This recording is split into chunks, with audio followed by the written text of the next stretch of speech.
toda kuchikamidzai zvakare pachirongwa chino chepadare tichivimba kuti muri kukomborerwa kuri kuzvizira here kumeneko kana kuti zviri kufamba sei kwamuri kwese ikokoko. Dai Mwari waramba vachikuchengetai pamunoona maprograms epamandara online. Satapinda munyaya iriko muzora nhasi, regai timbokumbira pastor nhasi watinamatire mfundi. Ngatinamate. Baba vari kumusha kumusoro kudenga tokutendai nezuva ramatipara nhasi patasangana zvakare pachirongwa chepadare. Munamato wedu kuti mutitungamirire, think through our minds, feel through our hearts and work through our hands. Kuitira kuti zvose zvichabuda panyaya yatiri kudiscussa nhasi dzigova pfungwa dzenyu dzamunadzo dzokubetsera vanhu venyu. Muzita raJesu tanamata. Amen. Amen. Nyati. Samaita. Makombe.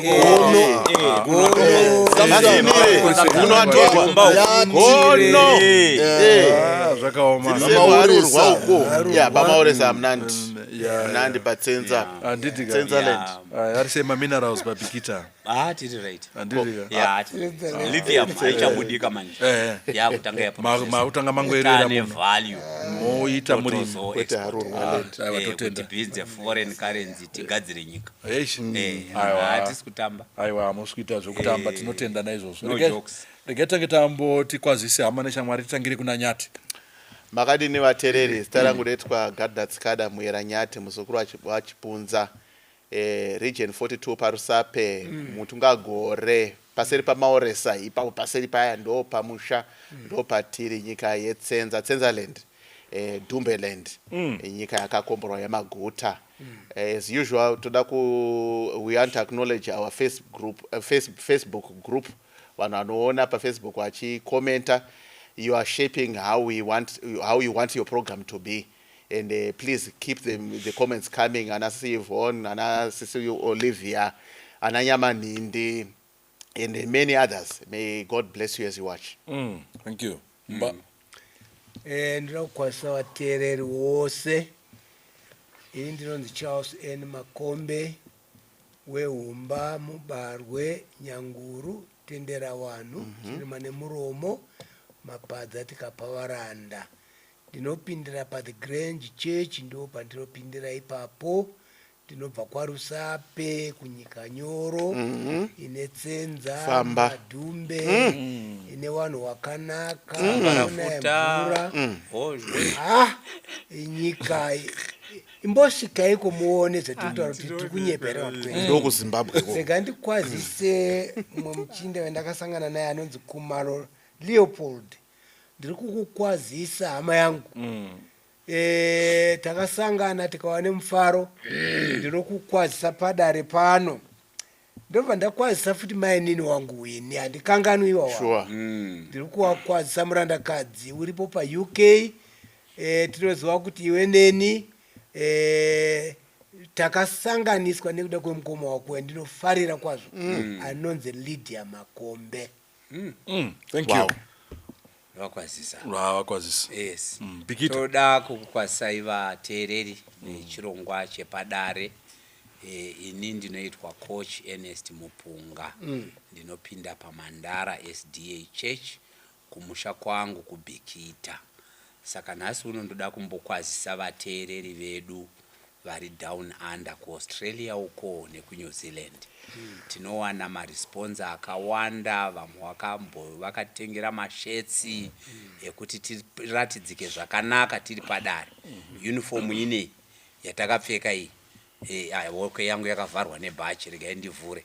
Tese takabatsirwa nehama dzedu dzinoti chirongwa chamuri kuita chakanaka ende chionai zvatakaitawo takachena. Ngatimbovaomberera masupporters edu ekuAustralia nana New Zealand vanowacha chirongwa chepadare. Rambai ndo kune shamwari yedu futi one of our members coach Ngwaru ndo kwavari ikoko for now. Saka Mwari vakukomborerei, Mwari vakuitirei zvakanaka. Tinotenda. Amen. Makadi zvakare vadiwa vateereri nevatarisi. Zita rangu ndinoitwa Mudzengi. Ndinobva kuShurugwi. Ndiri muira shumba. Tisu vana munhu watogwa vana namasiri. Tisu varidzi vesango vese vari pano apa varipo to save our interest. Hatina kuzvipa chinzvimbo ichi. Ndimwari vakatipa. Saka ndo vatinotenda. Apa interest yenyu ndeipi? He made us to be the kings of the jungle. That's our interest day kudya nyama.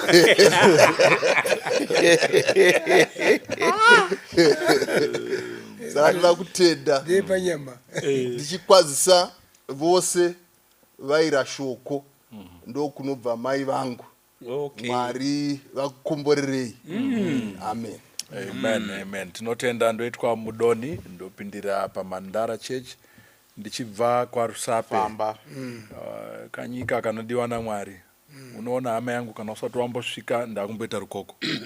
Kana usati wasvika kwaRusape simudza ruoko. Ufambe uchiuya kunomberi.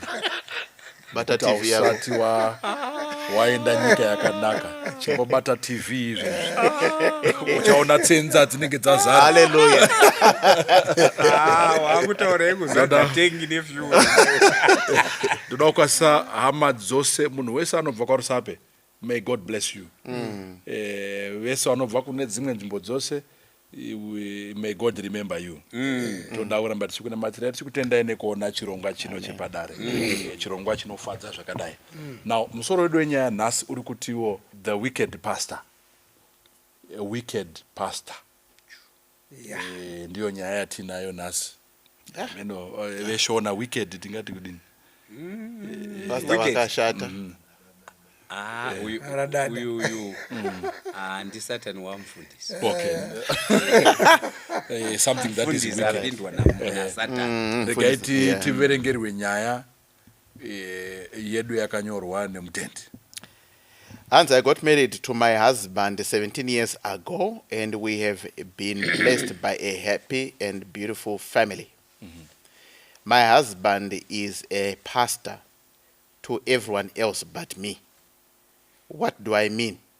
My husband is kind to Vanawe Sanghan, to strangers, and anyone else but me. I feel he hates me. He does not want to travel with me, even on missionary trips, but he is comfortable going with on the same trips with a female pastor of the church. If I mention my concerns kwaari, he literally just shuts off. I have tried involving even my church elder, pa church pedu, and he says, ndiri kuedza kumufomora nekumunyadzisa. But this habit and this thing is killing me. Our mai mfundisi, is she my sister? Kana kuti zviri kumbofamba sei, am I just overreacting? I want my husband back. Sezvatange zviri kare. Yet iye kana wakutaura nyaya idzi anongoti I never left. Saka how can you say I want my husband back? Mumba hamuchisina nyaya. I love my husband, but I don't like him. Am I wrong to feel this way? Yeah. Right. Tinoda kutenda. Nekune kwamaita nyati nyaya yakatsetseka. Then the question was then, I think my husband is wicked. Regaiti verengerwe verse.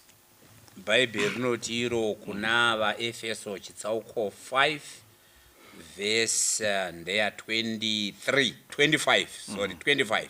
Husbands, love your wives, even as Christ also loved the church and gave himself for it. Thank you. Ngatipe kuna mfundisi domokology yonyarara. Husbands, itogona kupinda tini husbands. Panapa Paul ari kupa counsel kuvarume, oti kwavari, imi varume idai vakadzi venyu, and example yekuda iwanei pana Kristu Jesu wakada sangano kusvika pachinhano chekurifira. Saka panapa Paul ari kuti varume idai vakadzi venyu, ende rudo rwakatodemonstratwa nani naJesu wakada sangano, ende pari kunzi panapa sangano mukadzi waJesu. Saka iye Jesu wakada sangano risati ramuda kobva asvika pachinhano chekunorifira kureva kuti he loved the church more than himself. Wow. To the extent of dying for that church. Saka pari kunzwo varume, sacrifice yourselves. Love your wives more than you love yourselves. Rudo urgu I agape type of love. Rusingazi ruya rwokuti ukandida ndikakuda newendide.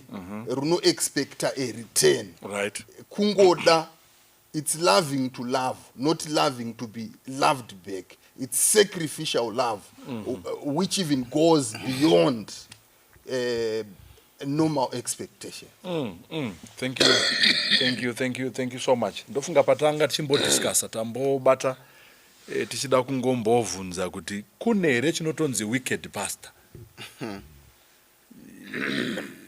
Zviri kungoenderana netopic yatinayo. Yeah, pane chiword chinoshandiswa nevarungu vanoti an oxymoron. Sometimes when you mix zvinhu zvisingamixike pakutaura.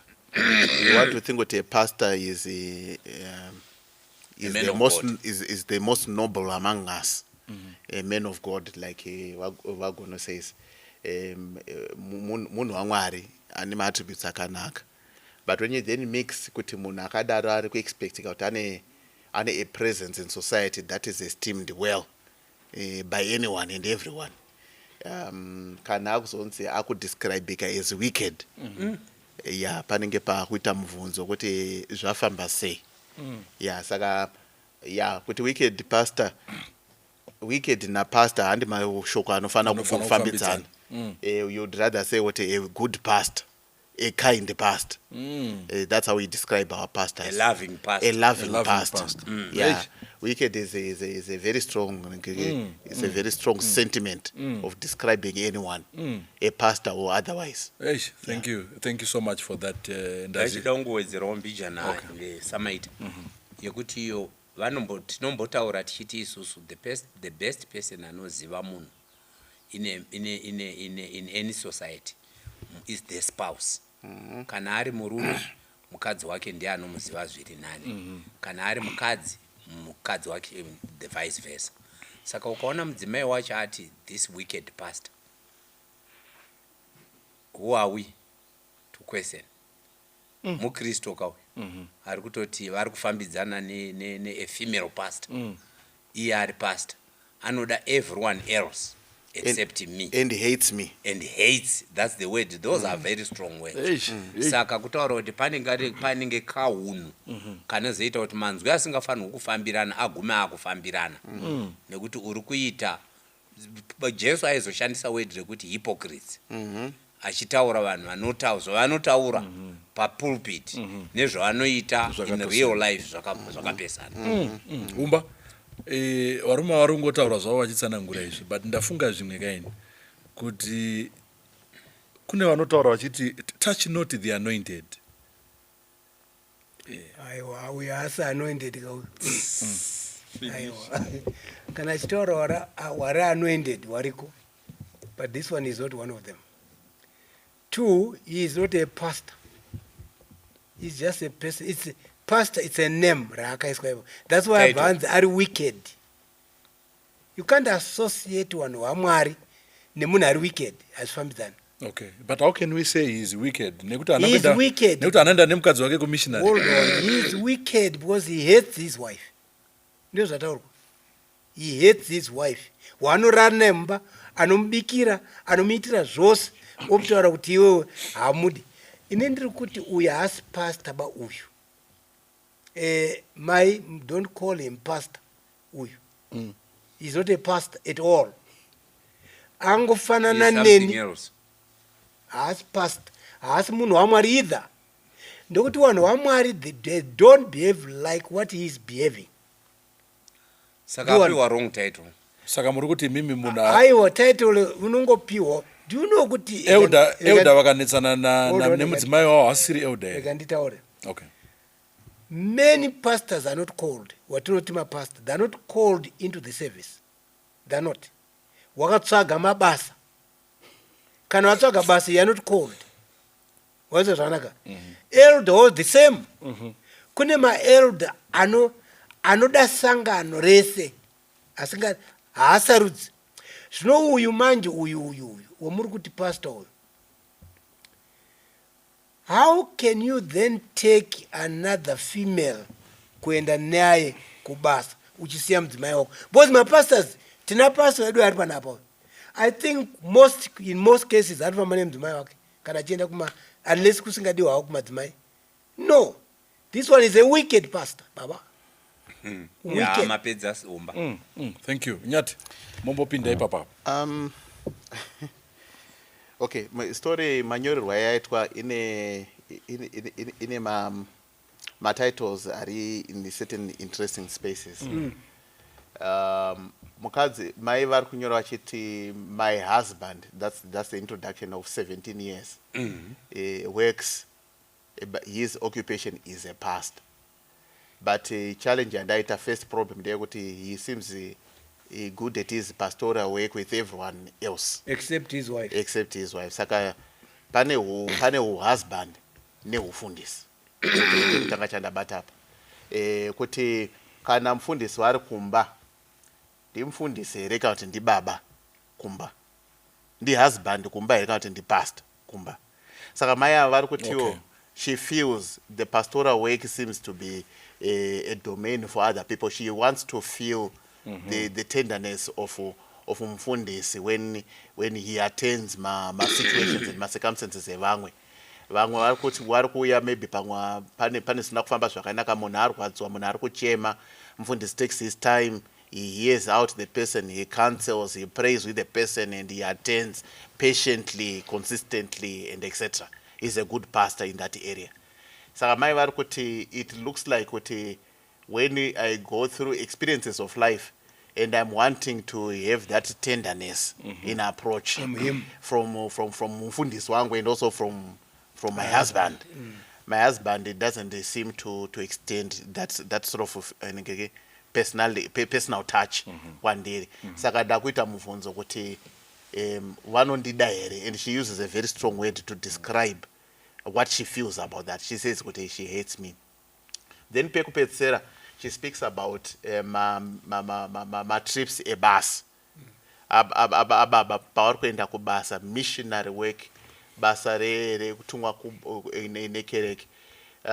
What we are not sure of is kuti at the time of dispatch mfundisi vaifanira kuti itaipe basa rakaita sei, vaifanira kuti vaende ne-church colleague here, kana kuti ibasa ravanga rifanira kuenda iwe in his capacity as pastor, which then would then demand that he then goes with a spousal accompaniment, kana kuti how is he elected. Saka vari kubvunza mai vari kubvunza manje kuti netreatment yandoita yaya wabva wabatanidza kuti plus ndiri kuona sekuti zvandiri kufila izvi, that affection may be going to another woman, and that woman ndeyekubasa. Saka pari kutaka kuhwanda kuti ndezvebasa, but ndiri kufila kuti hazvisi zvebasa because of how I'm feeling nezviri kuitika. Saka mubvunzo maybe as we discuss maybe kuti zvekubasa ndezviri kumba izvi zviri kurelata here very well, kana kuti maybe pamwe she is overarching. Thank you. Gatimboya pana gono ndozoenda kuna nasi mfundisi, we expect you to speak more about your friend. About your friend here. Gono pindai.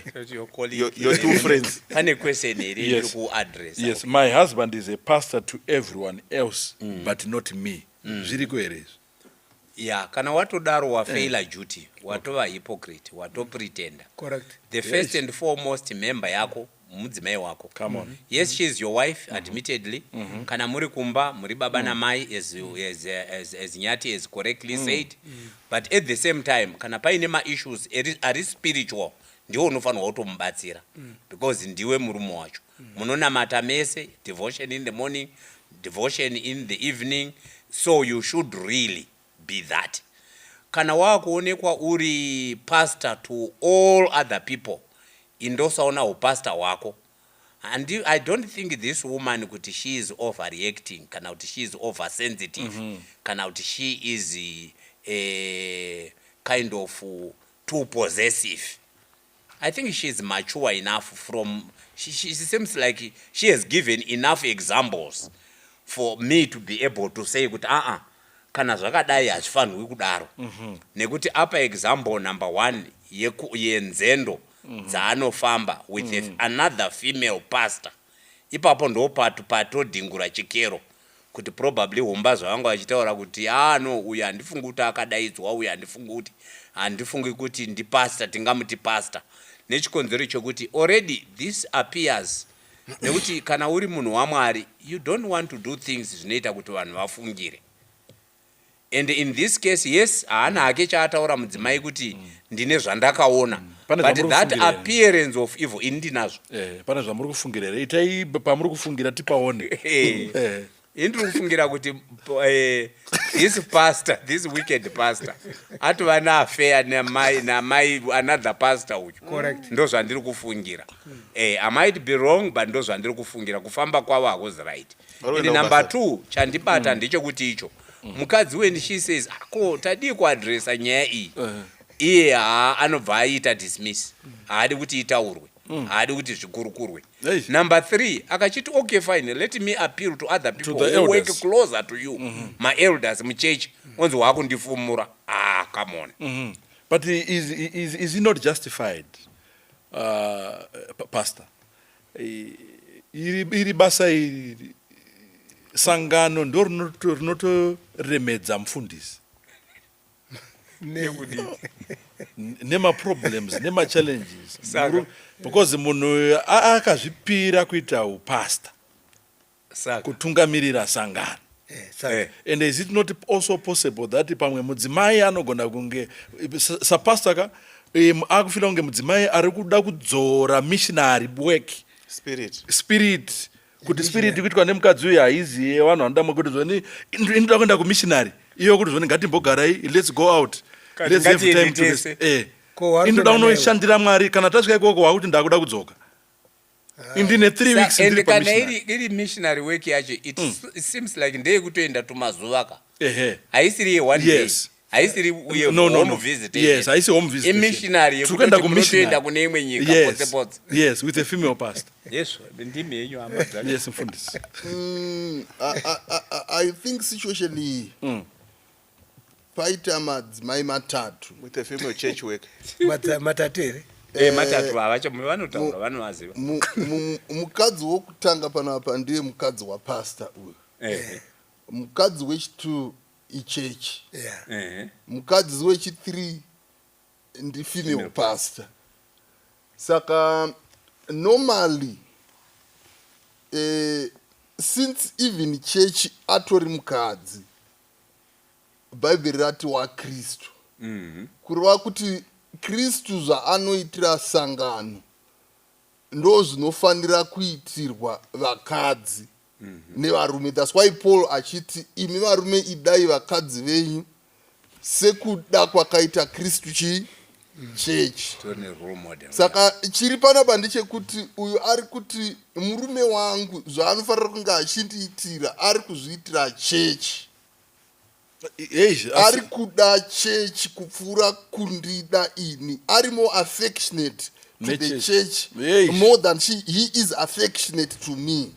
And mu ministry dzose there always comes such a time yekuti mukadzi ari kuti no, I think iwe you love this church because you are prioritizing Israel more than you love who? Me.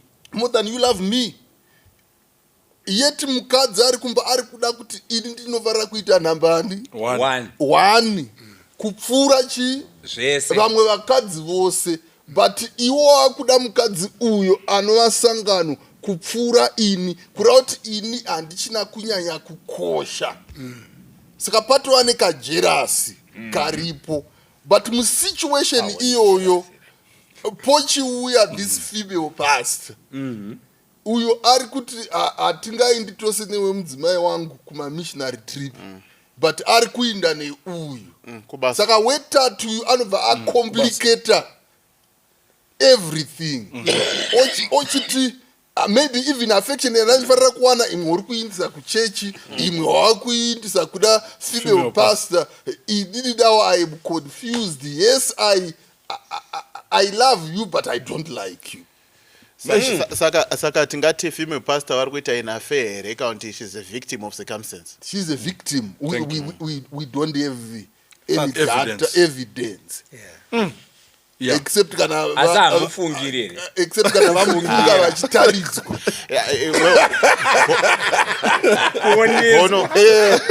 Gono, I think the female pastor element yaiswa nemunyori is not, for me it doesn't seem it's emanating from an adulterous setting.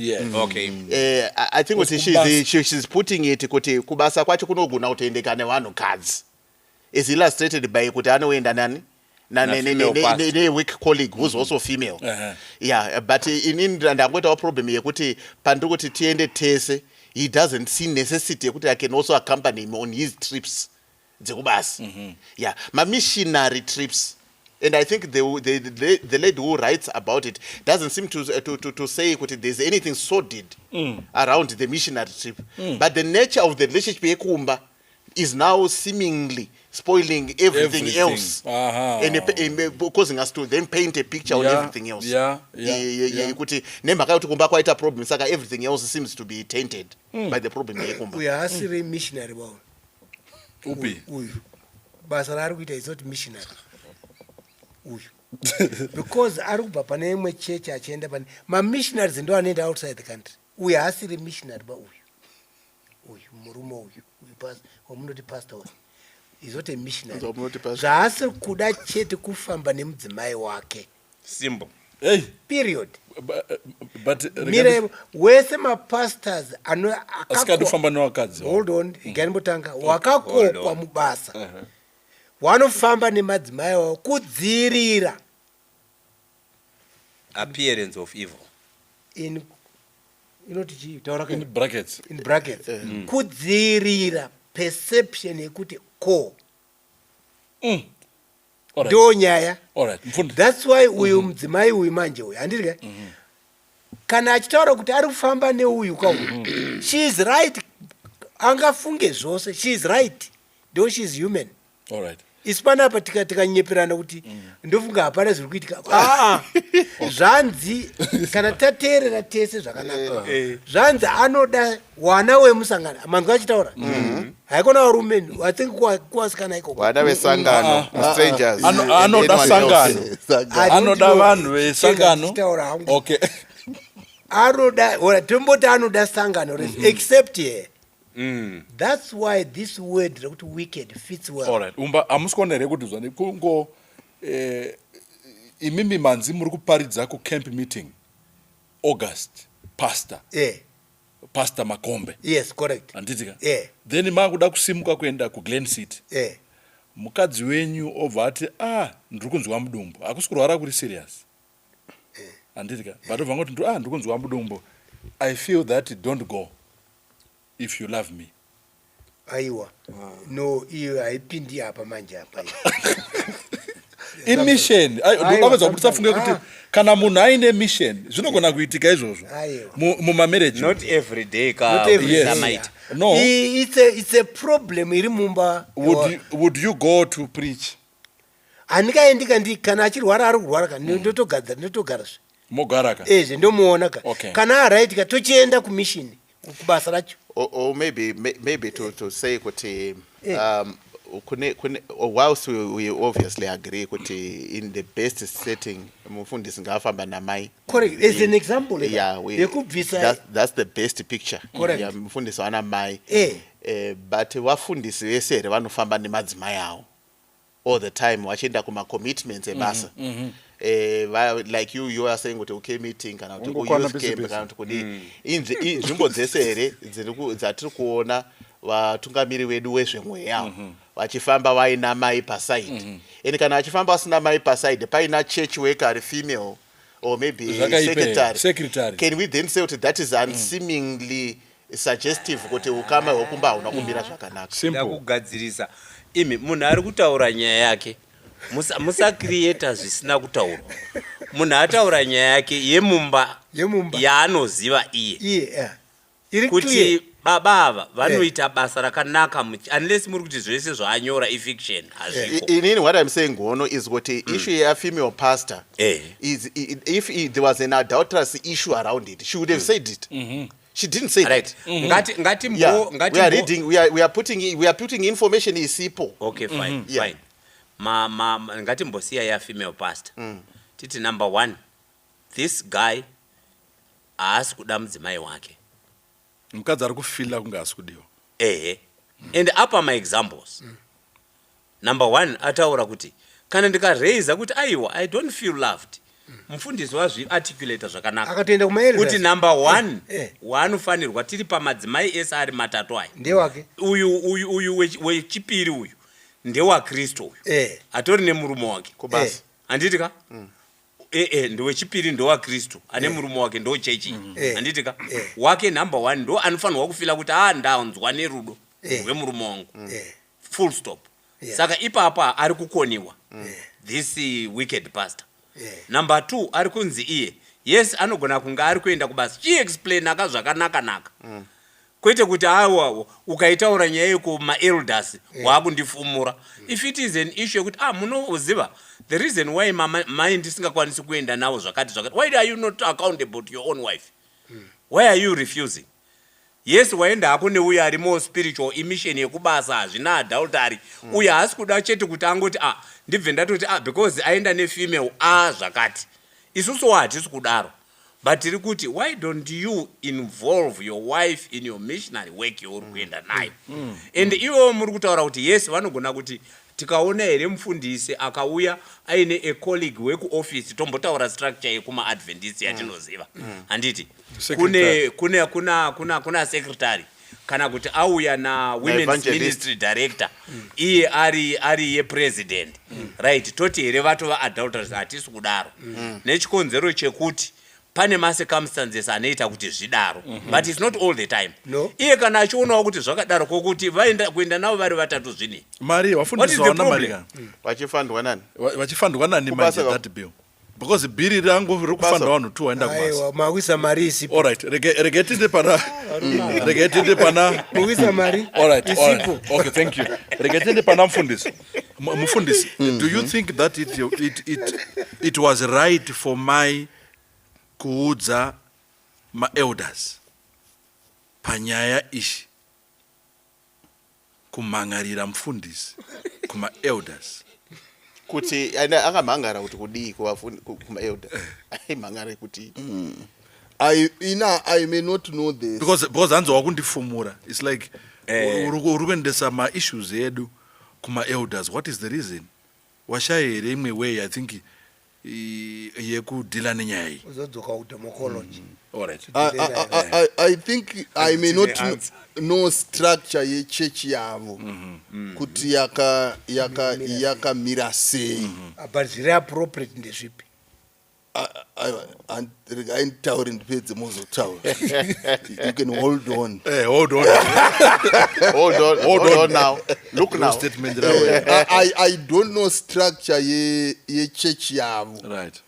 But kuti even iye pastor uyu afambe ne a female pastor vangori tu even pasina chakaipa chiri kuitika zvine appearance of evil.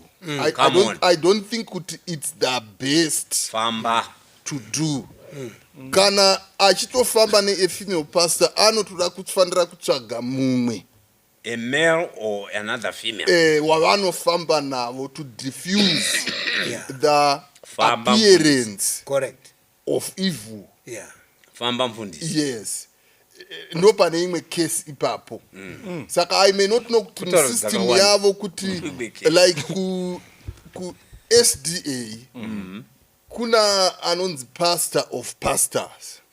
Bokuti kana pastor akaita ma problems ake anoda pastor anoona iye kuti ambetsere. And normally vanenge vachishanda as a couple. That right. Pastor of pastors ane mukadzi wakewo. Saka uyu mukadzi kana ane issue nemurume anenge achifanira maybe kuinda nayo kune uyo a colleague pastor kune avo kuti vazame kumubetsera maybe Okay. ari kuti kana waenda kana maelder ari pasi musystem yavo ari kuti pamwe wava kundifumura waenda nenyaya maybe kwawanga usingafaniri kuinda nayo. All right. But I'm saying it not knowing kuti maybe maelder awa pamwe vatori vakuru kumapasta musystem yavo. maelder pastor kana dai even vari lower maybe mukadzi anogona kunge aine pfungwa yekuti ndikaenda kune vari vakuru kuhofisi sezvamataura muSDA ndakunge ndakuvaripota baba maererano nebasa ravo regai ndichitaurira vari pasi pavo so that is not reporting. Hazviaffect basa ravo in any way. Actually uyo anonzi pastor of pastors even though ari kuofisi iri kumusoro kana achidhila nemapasa anodhila nawo semamembers ake. Thank you. Hasi HR. Uyu pastor uyu handifungi kuti wakawanda muchechi mawo maybe ndiye ega nemaelder ake ndosaka maya wakati hakuna mumwe waangaendeka ndiye maybe ndiye muridzi wechechi I don't know. pastor was the other one but are complicated. Correct. Zvino wachifamba usi ndopobvunza imawarume imimi muri pano every day munongondiona ndine mudzimai akagara kumberi mukadzi akagara kumberi mangwana mandiona munofungei mission aiwa mission sekuru regai ndikutaurire chokwadi toda kutaura chokwadi aiwa sekuru ndofunga kuti sekuru ane girlfriend. Correct. Simple correct. ndotobvunza kuti tiri tu paside ndotobvunza kuti nai sekuru kombuya munowazire. Correct. Uyu female pastor uyu ndiye angadai akatoti iwe zvo zvatiri kuita zvinokonzera problem but akanyarara female pastor ari kuenjoya kuenda nauyu mudzimai wake uko ari kutambura uko they are all wicked. Iye wacho pastor wacho wechikadzi is all wicked. Murume uyu pastor is also wicked. The two of them they are wicked and the church is wicked also. And even my elders acho they are wicked. No, fair. Kana church iri wicked isina na Jesu, it's wicked. How would a simple church ingatendere kuti inini as an elder pa church mangwana ndawanikwa ndina mining, mangwana ndawanikwa ndine uyu, mangwana ndawanikwa ndine ndikuenda kumunamato zvinoitika titu wontaura kuti zviri munamato kui munamato rudziwe saka one hour both of them they are wicked. That's for sure. Handiziva kuti mai murume muinayo isisu pantakagara panapa tabvumirana kuti is wicked this man. I don't know how you can handiziva kuti chechi yenyu yakakura sei kana kuine mumwe mukuru kwaari I think it is proper and right kuenda kuna iye wacho mukuru wechechi kana ari ye mukuru wechechi then there is a problem. All right, thank you. Nyati regai ndiuye pamuri nekuda tichifamba netime yedu kuti I still feel that this man is not wicked. He's just going through a challenge. Maybe a better understanding. Kuna vanhu vanoda Mwari zvekudaro that they forget their families. Kunotoda kuti munhu abetserwe. Munhu akona kutongorasika ndofunga mufundisi. Kuna vanhu vanoda vhangeri rigomupinda muropa zvekuti you forget your family. Saka munhu ari kuda kungobetserwa kubva panyaya izvi. We don't speak of wicked elders. They are, though we don't speak. Yes. But vatoriko who are also wicked. And vanonga vangori ma-elders tisivabetsera. And this man must just remain a pastor. I think in my perception of this, inogona kusava very very popular ne the panel today. Yeah. I think pane mfundisi wapa perspective yao ye how pastoral work kuti inoshanda sei.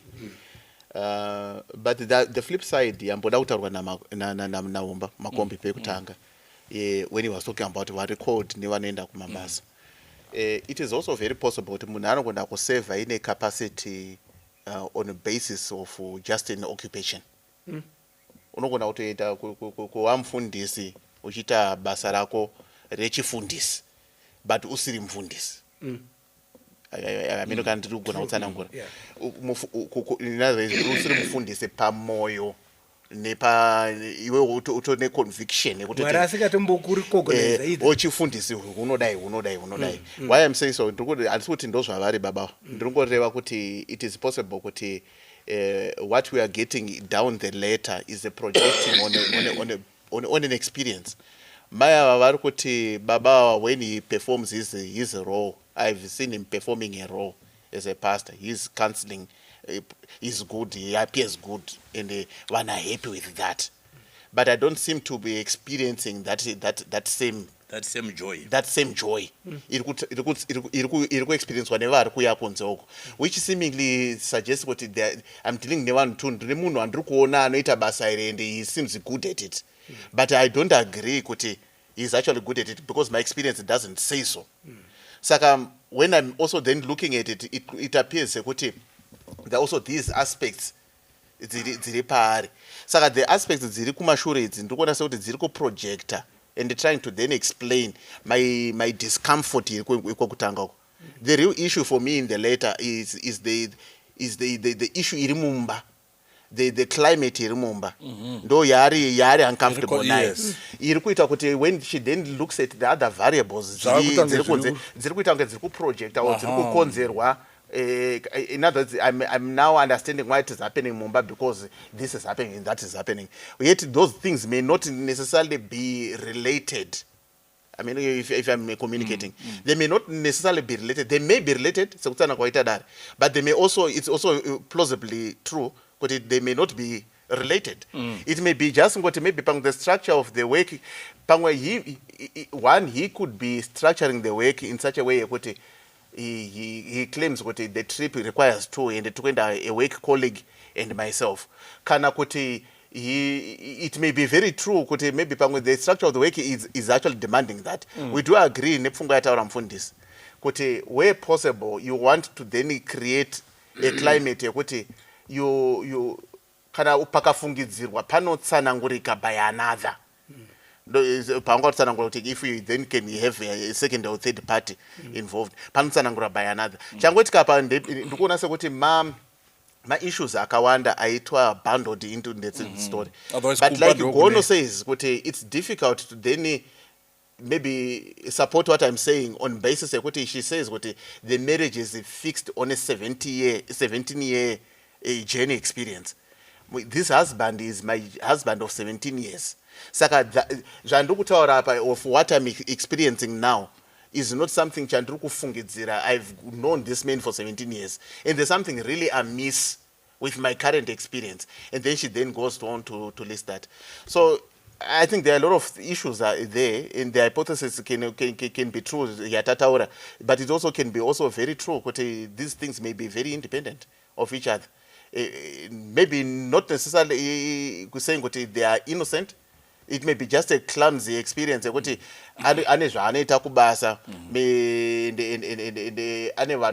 counseling, but it could be it's just a job that is doing. But unfortunately, it's a job that actually touches lives, and people think and feel a pastor would obviously then expect the pastor not to steal. Yeah. Because you are telling us no.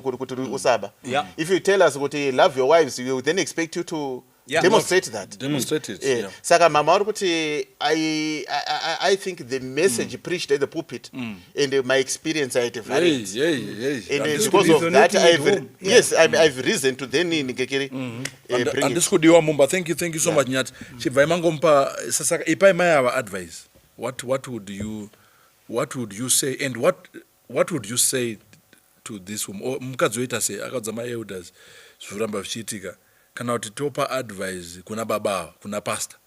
I think it was a good. It would have been easy if the pastor was not going through this experience. Then we would say kuti murumo wako kana kadai, but murumo yanozwa chokwadi chanoparidza. I want to think. And also any church, whatever church it is, vanoparidza kuda murume ida mudzimai wako. That's normally the counsel.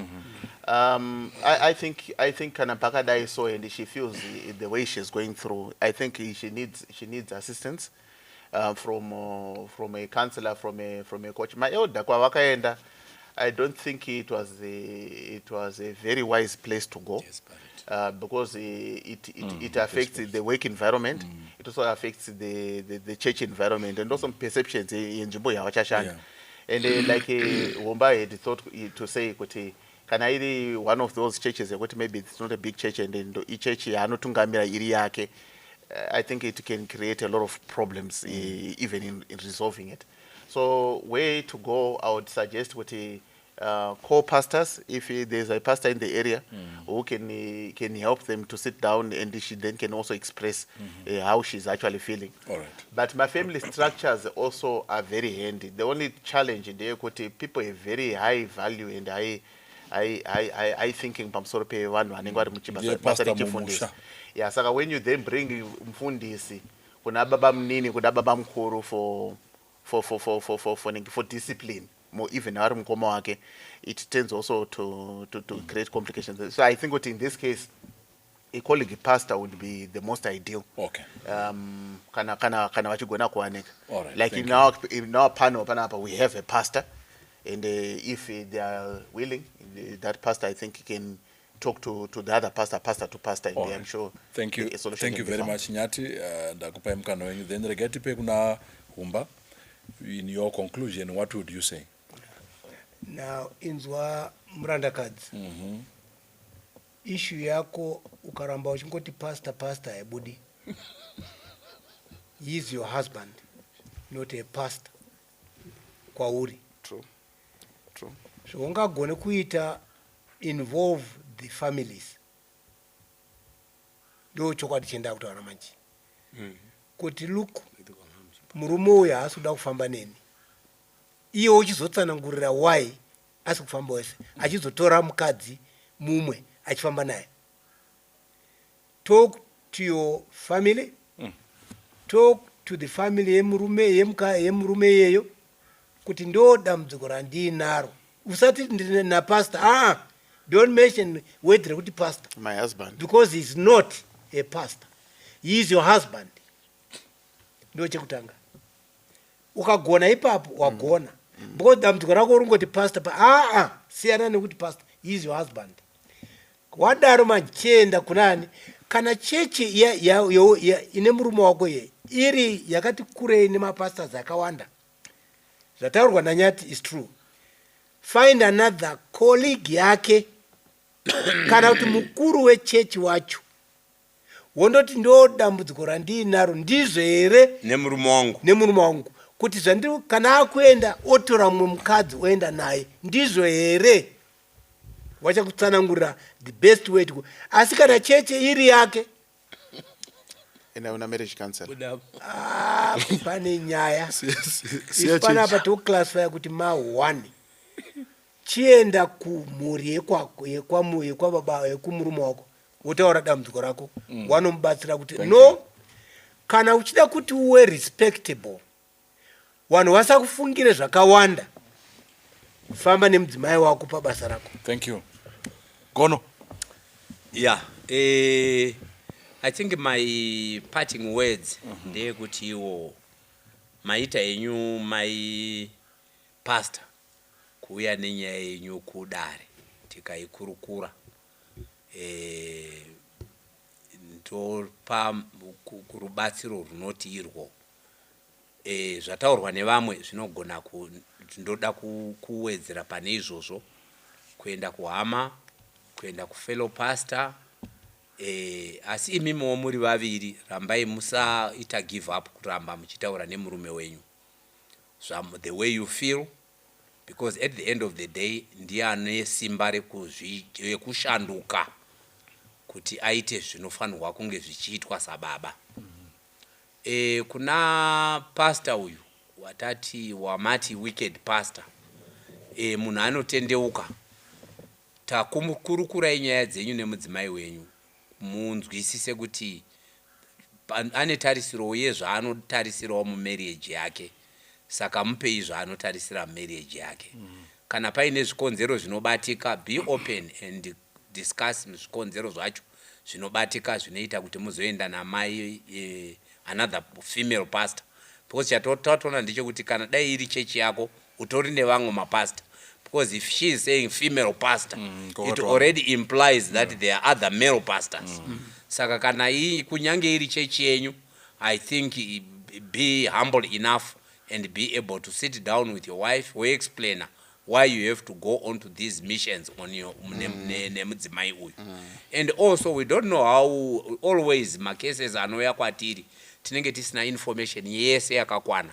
How long are these missions in terms of duration, ma days, ma weeks, ma months, and where are they? Are they in the same community, in the same country, kana kuti abroad, atizivi.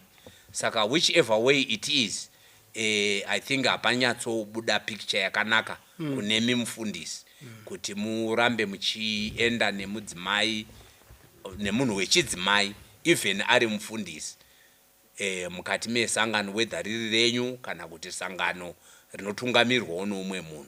I think those would be my words. Thank you. Thank you so much. Regaiti pe kuna pastor mongopo advice to your friend to your friend and to your colleague mozopa kune mudzimai, you conclude for us. Okay, thank you. Inangu advice yandingavapa ndeyekuti vanotsvaga pamwe counselor kana kuti coach kana musystem yechechi yavo vane umwe mufundisi ari responsible for vafundisi, that can be the best person to go and see kuti vaone kuti nyaya yavo vangai gadzirisa sei. But the first port of call ndeyekuti ivo vatange vataurirana. Hallelujah. Kana zvaramba vari true, then they can then go out maybe to seek outside help. Pavhesi yatatanga kuverenga yataura ikati imi varume idai vakadzi venyu saKristu wakadawo chi mukadzi wake rinovasangana. Saka panapa pari kubuda scenario iri kuita sekunonzi murume uyu ari kuda mukadzi waKristu kupfuura kuda kwaari kuita mukadzi wake. Yet counsel iri kuti Kristu ari kuti inini ndiregei ndichirana nemukadzi wangu, musatora mukadzi wangu kumuita wenyu. Idai vakadzi vapi venyu chechi haisi yako iyi nekuti uyu ndi wangu. So maybe pari kunzi panapa nemukadzi uyu murume wangu wava kudanana nechechi nemukadzi waKristu, haachadana nani neni paita problem.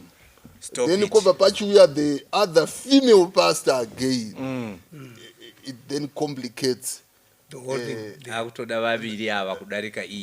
whole matter. Mukacherechedza muchaona kuti kune umwe munhu ano even asingazi pastor who is happier more at church than at home. Zvokuti even church yatopera anoda kuramba ari pachechi, haadi kuinda kupi kumba nekuti anotoda church kupfuura kumba kwani. Nyati monzo kwa yazoenda majeshi munhu watogwa azi right kupfuura kumba kwake. Saka panapa Kristu ari kuti aiwa kana chechi yapera mada ini chindisiyai nemukadzi wangu kumba kwenyu imodzokera kumba kwangu munodanana iko kwenyu munodanana nevakadzi venyu, but muchidzidza kubva pakuda kwandinoita chechi kwandinoita yazo naka manje. Saka thank you. I think ndo nyaya iripo ende rambai muchinamata. Ndanzwawo mati I still love my husband, but I don't like him. I may not understand. It's like ndinomuda but handimudi. Zvaari kuita. I think rambai muchizvinamatira nekutaura naye zvikarambisisa mochibuda kunze muramba muchiinda. Pane makweka anotaura achiti no success anywhere else can compensate for failure at home. Wow. Eish, wow, makwekwa ndiani makwekwe? No, mama, What do you- it's Nerimwe a kind of group remamwe Catholic ma- rematent. Relateni. Or ndangoitira kuti Vanoenda vamwe kuma-missionaries. aiwa ndangoitira kuti vamwe vazive Ndizvo. kunyanya vebhikita vanenge vakuzorasika kuti zvachibva papi chaizvo chaizvo toda kutenda aiwa toda kutendai Yes. yafai Mufundisi dzokerai kumba. mufundisi modzokera kumba muchingobva pano we expect you kuti mumbouya namama padare hanzifambai namai muchingouya Vanenge vakagara apa 4 hours muchiita marekodhingi wangori apa varume patinodzirira zvinhu zvakawanda. toda kutenda regai tikumbire mufundisi ivo vabva watinamatira. Ngatinamate. Baba vari kumusha kumusoro kudenga. Situation iri mufamily, pastoral family, yatakurukura pano, tinoidzosera mumaoko enyu. Yes. Tichikumbira kuti muvape wisdom neunderstanding yekuti vangagadzirisa sei nyaya yavo. Yes. So that baba pavanobuda vachienda kunominister kusangano vanenge vaita effectively minister mukati meimba yavo. Tokumbira kuti Mwari, may you turn this test into a testimony. Yes. So that we can hear feedback here even pano padare yekuti zviya zvavisi kufamba zvakanaka zvava kufamba zviri nani. Chitikomborerai tose tanamata musara Kristu Jesu. Amen. Amen. Amen. Yafai.